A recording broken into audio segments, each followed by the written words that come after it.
So as we do it, as we create a culture of yes to our purpose, as we create a culture within our hearts and within our families and our communities, that becomes a virus of love that supports more souls to fully step into and embody and own who they are, why they're here, what's brought them here, and why we are alive today in order to live our highest dream and purpose. So the more we say yes, the easier it is for everybody to say yes together.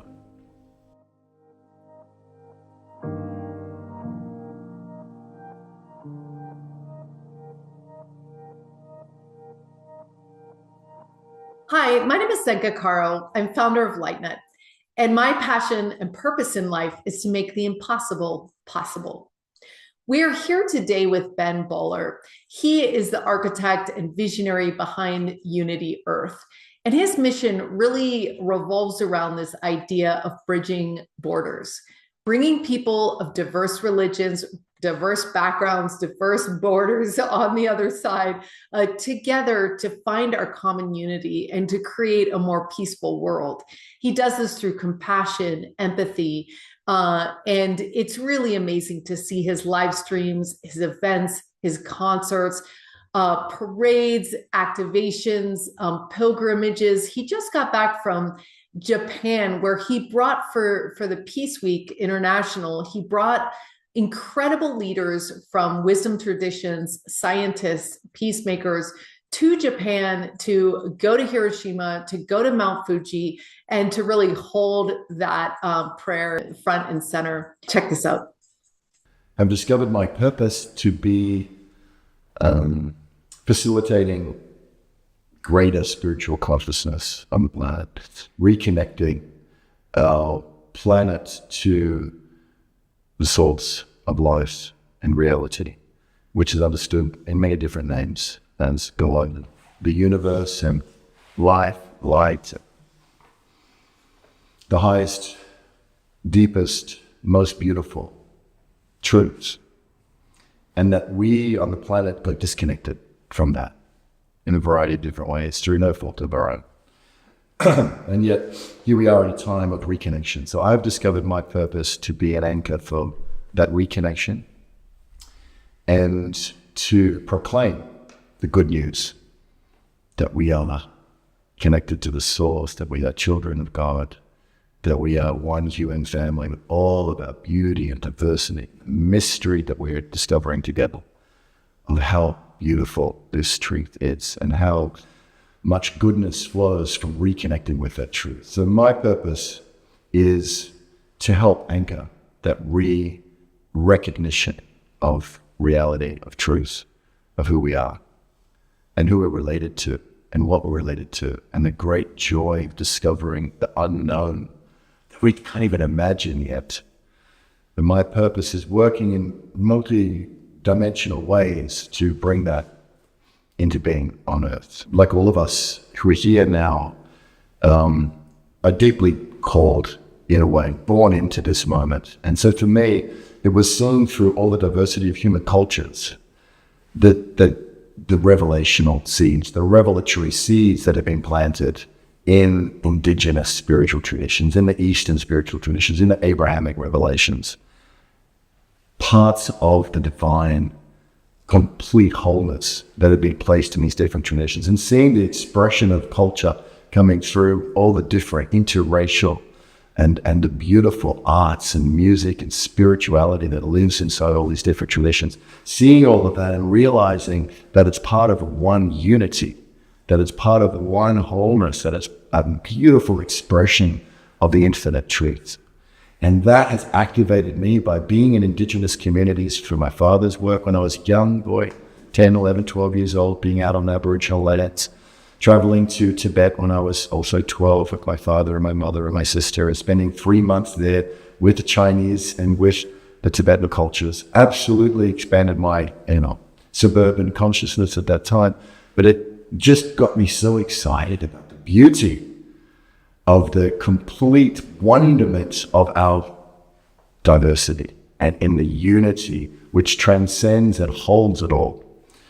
So that has been a step-by-step process, meeting key people and forming friendships in those different communities, from my Islamic friends and my Sikh friends and my Sufi friends and my Baha'i friends, and all of the above, my Hindu, my Yogananda devotees, Aboriginal connections to land and country, and being able to progressively develop an increasing understanding and recognition and awe of how infinite it all is, and endless and eternal. So that has activated me through friendships, by meeting people at the right time in different ways, for different events, for different projects, and just falling in love with humanity. Has been a huge part of what has brought me to the realization of how to activate my purpose. I think it's a process ultimately of just saying yes, and then that leads to the next thing. And in our human selves, it's always 2 steps forwards and 1 step sideways, 1 step backwards, and up and down and around. But that whole process, when you're in it, can be incredibly confrontational. The call and the fall and the rise and the grace and that whole thing, when you're in the middle of it, it can be incredibly lonely, and it can be incredibly challenging at a deeper soul level. And I've experienced that in different ways. And yet when you zoom out and you look at it at a larger picture, you can just see grace and beauty and destiny. That's all you see. On the other side of the tapestry, it's messy with all the strings, but you turn it around and you see this extraordinary, beautiful picture. So for me, it's been stage by stage, moment by moment, saying yes to the next, not knowing what the plan is. Sometimes people say, what's your vision for the next 5 years? I don't know. But I don't need to know. As long as we continue to say yes and show up and go and diligently continue to embody that yes, then the doors flow and things continue to unfold. And even when it looks like it might stop or stall or be challenged, all of a sudden something else comes in and carries it forward. So embodying and living into that eternal yes has been the key to unlocking all of these adventures, all of these stories, all of these communities, all of these friendships and partnerships come down to a single willingness to say yes. It's not easy being human. It's not. There are a lot of challenges. There are a lot of needs. There's material, financial, societal. There are a lot of reasons to block the call. There really are. And we want to empathize. And yet at the same time, we're called to be courageous. And we are profound spiritual beings inside these human expressions. We are the lion within. We are the mighty ocean in the drop. And everything that we can do to encourage our brothers and sisters to feel into being that mighty ocean in the drop, that lion within, the lioness within our spirits and our souls that is mighty and that is fearless and can overcome all these challenges and can win the day by saying and surrendering in humility and with trembling hearts, I am here, use me. I don't know how it's going to work out. I can't see all of the solutions, but you can. So I'm here and I say yes. And that moment, the universe changes. Everything changes. Everything shifts. When somebody steps on that threshold and stands there under the cosmos on the earth and says, yes, I am here, use me. If we were to wait, if we're traveling from the suburbs to the city and we had to wait for all the traffic lights to go green before we left the house, we'd never leave. And I think that's where people are. They haven't left the house because they're waiting for all the traffic lights to be green. So the challenge is just to begin. It's just to start. Take that first step. There is value in not knowing how it goes. There is value in not understanding exactly where it's going to lead to. The way that the evolutionary, purposeful universe works is it loves mystery and not knowing. So just leave that house, get in the car and drive. And you never know where you're going to end up, but you've got to get out of your comfort zone. You've got to get out of that safe place where you feel you're in control because you're not. And that's not taking you where you need to go. Jump in the river of life. Jump in the river of life. Have faith that it will carry you because she will carry you. It's a really good question, because sometimes somebody's skill set or their experience is a perfect match for their purpose, but it's not always the way.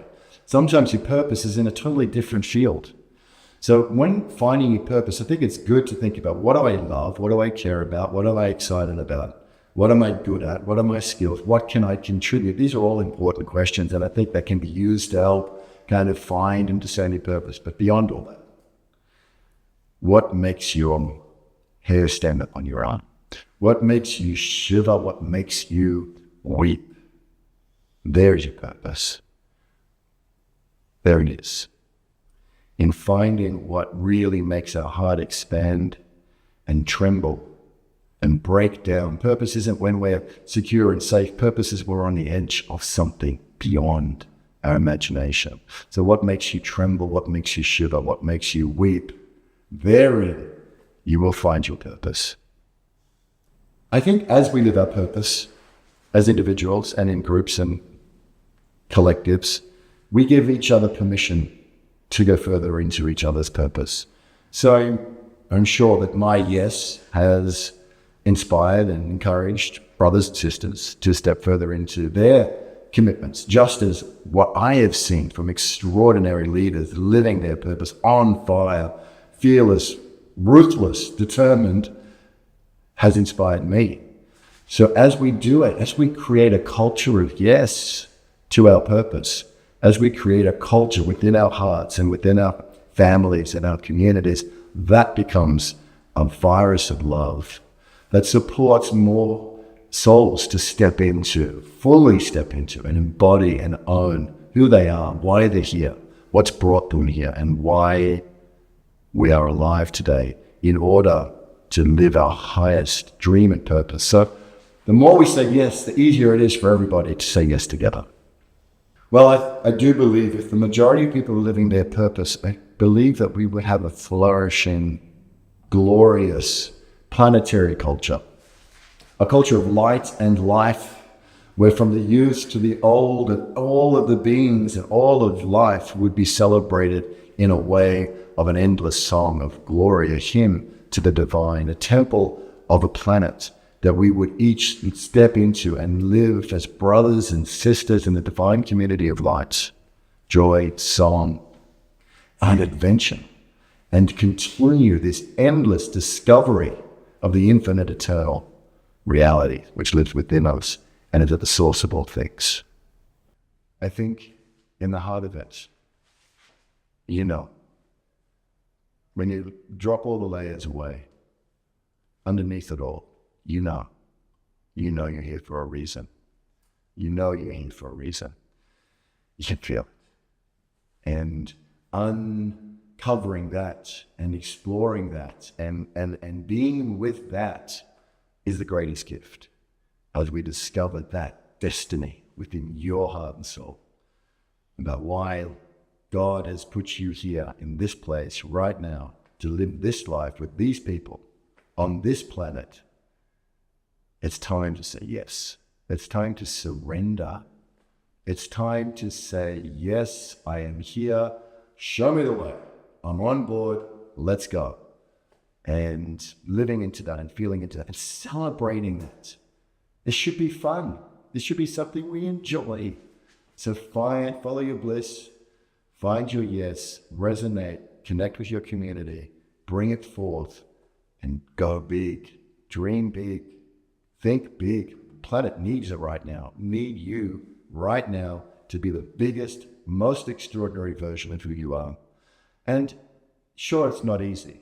When you look at any of the leaders that are here in the Hollow movement or this global movement around the world, we're all just ordinary people.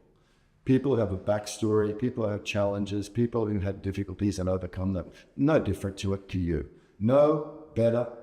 Nobody's better than you. People might be further down their purpose track, but they're not better than you. So find your story, find your truth, find your song, and sing it out loud. And let's go and let's have a party on this planet. It never stops. A party of purpose. A glorious gathering of endless fulfillment. Just say yes. Are you looking to begin your life of passion and purpose?